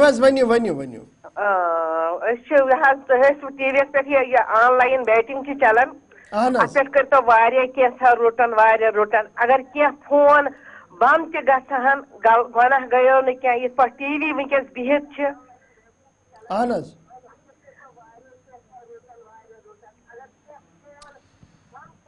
टीवी की आवाज जरा बंद कर लें आप। ऑडियो इनका मामला यही है ना कि ये जो गैम्बलिंग वाला मामला, इस पर ये कह रहे हैं कि जनाब ये बंद होनी चाहिए, क्योंकि अब आप समझ सकते हैं कि दर्द कैसे झलक रहा है माओं का, बहनों का, बेटियों का, क्योंकि वो देखते हैं उनके घरों में तबाही कैसे दस्तक दे चुकी है, और इस पर गुफ्तगू और बात करना और रोकना बहुत ज्यादा जरूरी है। एक और कॉलर हमारे साथ है जी। हेलो, नाम बताइएगा अपना, कहां से? हेलो हेलो हेलो, अस्सलाम वालेकुम। जी वालेकुम अस्सलाम। यार मैं अब्दुल मजीद दिल्ली से बोल रहा हूँ। जी मजीद साहब वनिवाज अर्ज तजालत कर में ये KYC वो श्रीनगर में KYC कर जरूरी मगर जनाब वह अप्रैलस तान ये फैमिली हेथ ये कुन गाठस पे गई KYC करने खतर तमो दोप नसा कोर्ट केस ग मार्चस मज हल।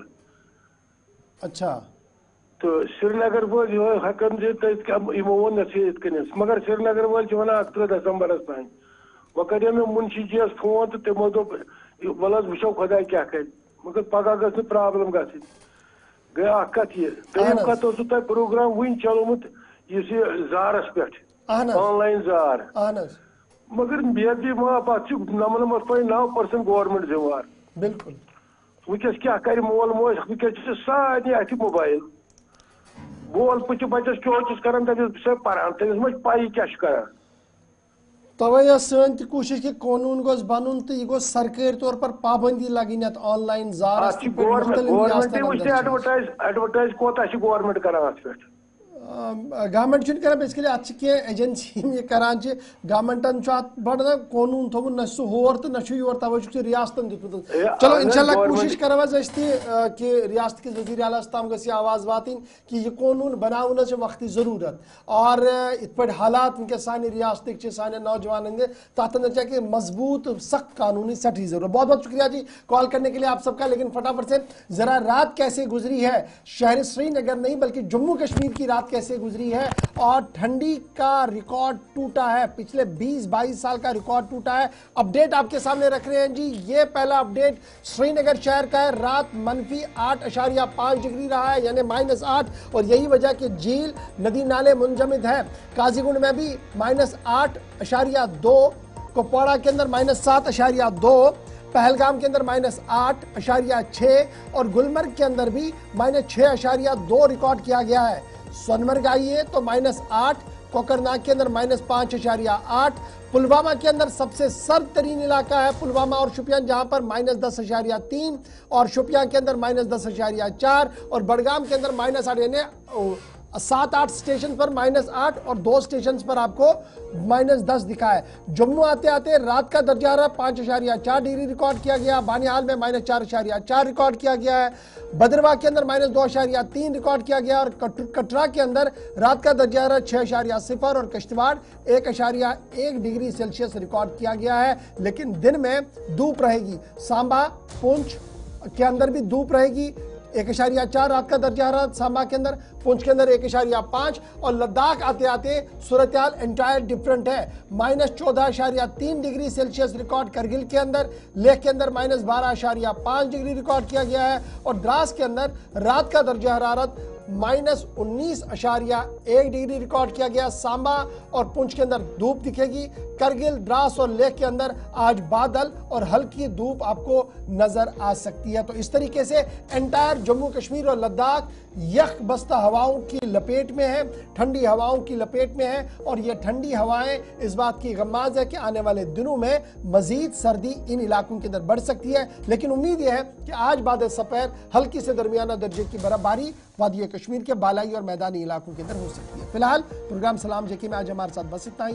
बने रहेगा हमारे साथ। छोटा सा ब्रेक के उस पार हिंदी में ताज़ा खबरनामा।